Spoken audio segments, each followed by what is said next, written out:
Cam, are you ready? Yeah. Are we ready for you? I hope so.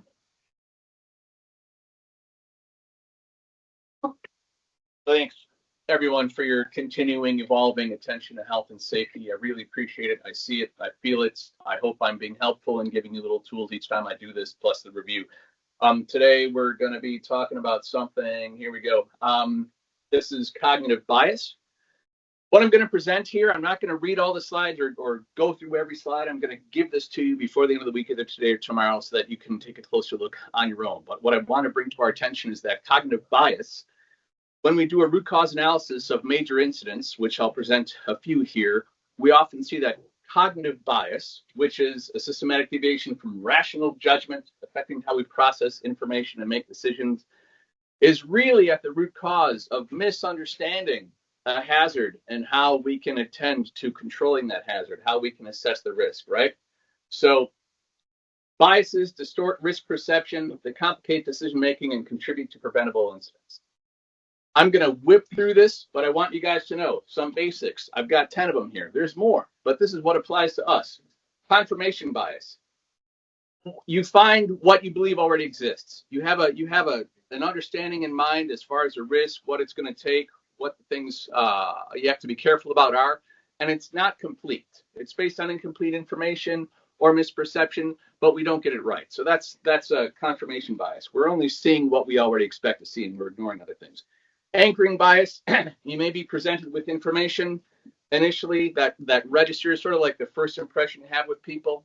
That can sort of stick. That becomes sticky. So that's anchoring bias. That can distort your perception of risks. Availability heuristic. So what's the most immediately available item in your mind that you can relate to a certain risk or hazard or task, and you'll grab onto that, and that's going to be prominent in your mind. Hindsight bias. When you look back, it seems, oh yeah, that was obvious. That's obvious why this happened, what the cause of an incident was. And that's easy to say when we look back, and it may give us a false sense of confidence, but when we're heading into it fresh, we may not be seeing the complete picture, and it's important to recognize that even though when we look back it can seem simple, it may not always be as simple going forward.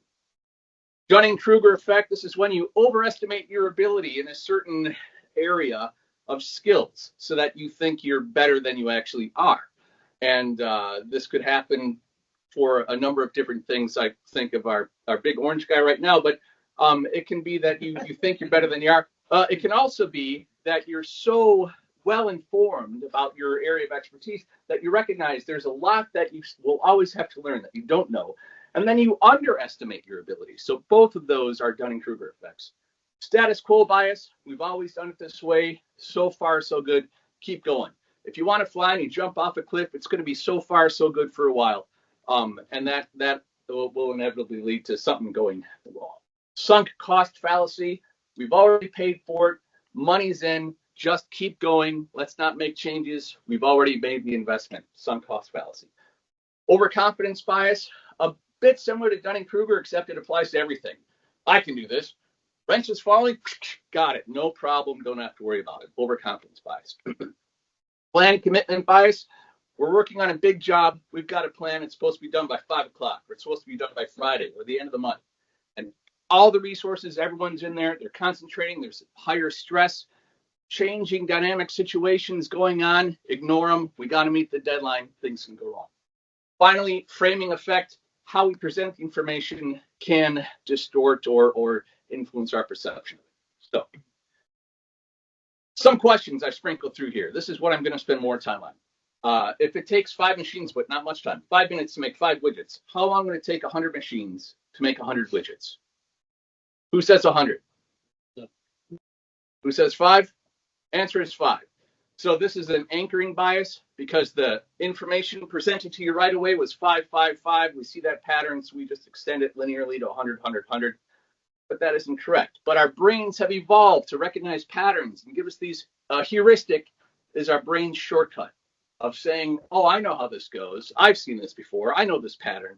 And you take a guess, but it is not right. So example of that. This is what I'm not going to spend a lot of time on. But there's information on 4 major catastrophes here, all of which in the root cause analysis had a cognitive bias as the primary source of misidentifying the hazard, of misassessing a risk and its controls. So here we had overconfidence bias, normalization of deviance, which is status quo, sunk cost fallacy, and plan commitment, all to do with one of the largest environmental disasters in our time.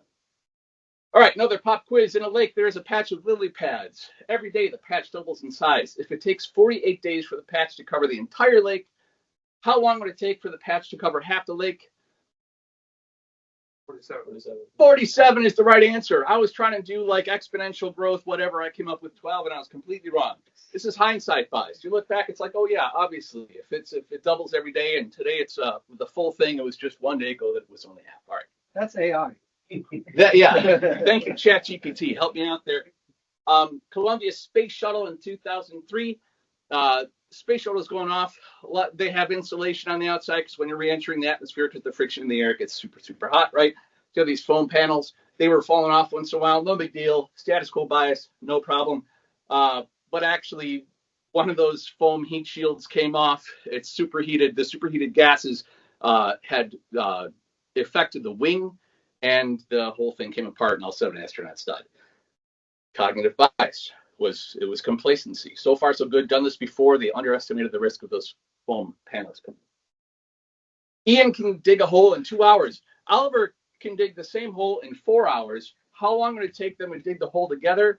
12 hours. 12, yeah, probably. So, Dunning-Kruger effect. Sometimes we overestimate the ability of ourselves, and we may underestimate or overestimate, misestimate how much time it takes. Actually, it's 1 hour and 20 minutes. The math on this, you got to do fractions, whatever, numerators, and eventually come up with 1 hour and 20 minutes, 1.3. But cognitive bias, example in the real world, Bhopal tragedy, thousands of people died in India. In 1984, when a chemical, which is methyl isocyanate gas, was leaked. This was largely sunk cost fallacy because they'd already made the investments. There was obvious maintenance and upkeep that had to be done to the facility. They didn't do it. They were cutting corners, and then there was this disaster. And that's a rabbit hole that you can dive down. But again, cognitive bias as a root cause there. How many months have 28 days? All of them is the right answer, but this is an example. If you thought one because of February, that's a availability heuristic. So we think of month, 28 days, and right away your brain goes February, but it's all 12 months have 28 days. Example 4, real world. In New York, train went off the rail. 4 people died, 61 were injured, and this was plan commitment bias. They had to get the work done. Fatigue was involved. That distorts judgment, ability, and led to a disaster. Again, not a lot of time. I'll be sharing this. Dive in. Yolene's mother has 3 daughters. The first 2 are named April and May. What's the third daughter's name? Yolene. But of course, we're thinking June, right? So that's confirmation bias. We're thinking May or April, May, June must be, yeah, I know what that is. I know this one, but of course it's June. Okay. Possible cognitive biases in data centers. I'm not going to read all these because I know we're short on time, but I would like you to take a look at these. Confirmation bias. We're used to doing something a certain way. We expect to see it done that way. Don't get stuck in there. Anchoring bias. Availability heuristic, Dunning-Kruger effect. All these are examples. Oh, and hindsight. And I've got all 10 of them here. So peruse as you will, but each of these has to do with what could possibly happen in a data center.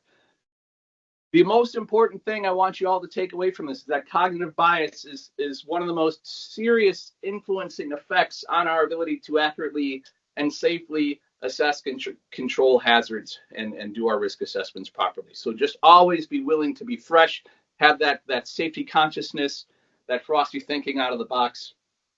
All right. 3 apples are in a basket. You take away 2. How many do you have? You have 2 apples because you just took 2 away.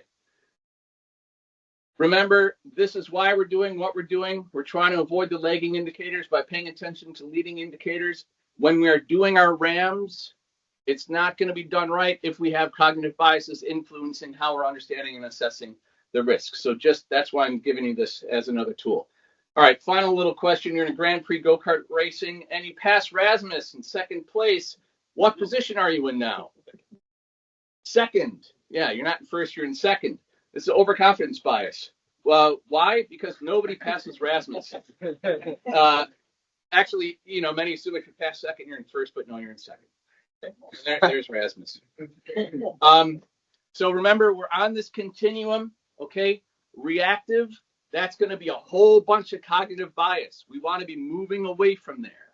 We want to be clear in our thinking, understanding the risks, assessing them correctly, and then as we learn these new tools that we have to incorporate, they become part of us. They get integrated into us. We hold them in our heart. It's how we do it, and then we help all of our team, all of our colleagues do it in a safe way. Here's the risk assessment. This is what we can get wrong if we've got bias bleeding in. And then remember the hierarchy of controls, and it's this safety consciousness. Stop and think, what am I about to do? That's, again, the place where this cognitive bias is going to have the biggest influence. One final thing I wanted to put, yes? No, yeah, go on. I'm going to stop you here. So only done. One final thing I want to point out, well, two things here, but on the right, this third QR code, that's a wellness learning hub. This came up in the past week. Fatigue, tiredness, depression, seasonal depression, which ironically has the acronym SAD. But all these mental health oriented things that all influence our mental capacity and can have a big hand in cognitive bias. If you click on that third QR code where it says Wellness Learning Hub, there's a lot of information there. If you haven't gone there yet, click on the code, dive in. There's tons of presentations on all sorts of different topics to help inform us and support on mental health. So I just wanted to point that out. But on incident notification, we're going to have a competition. Okay, before that. Yes. I want to know how many of you, hands up here, has actually done one of those, clicked on these QR codes? One. I done it. Two. Okay, so now you can go on, but that is not good enough. Okay, so we should at least think that we should have how many a week? Well, one a week would be a start. Yeah, but now you can go on. So Okay. yeah, I think we should be better on that one. Everyone can be anything. Yeah, and this will be a part of our regular thing. Right now, it's new and fresh, and no one's touched it, as we just saw. Right. A year from now, this is just going to be part of our toolkit. We're going to be doing it regularly. We'll be used to it, okay? But we're starting here and we're heading there. So what we're going to do to incentivize this, part of behavior-based safety, or BBS, is to give a reward. So the highest number of legit entries wins. Legitimate, not positive observation. I made a peanut butter sandwich today. They've got to be legitimate, but that's fine. They don't have to be like huge, just meaningful, legitimate.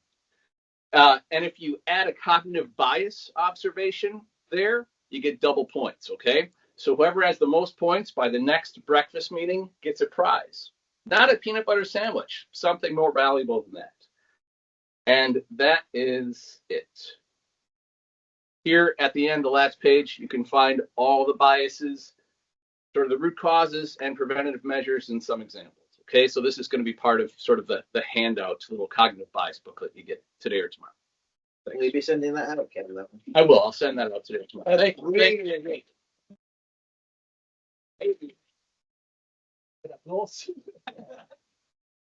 Usually I call for it.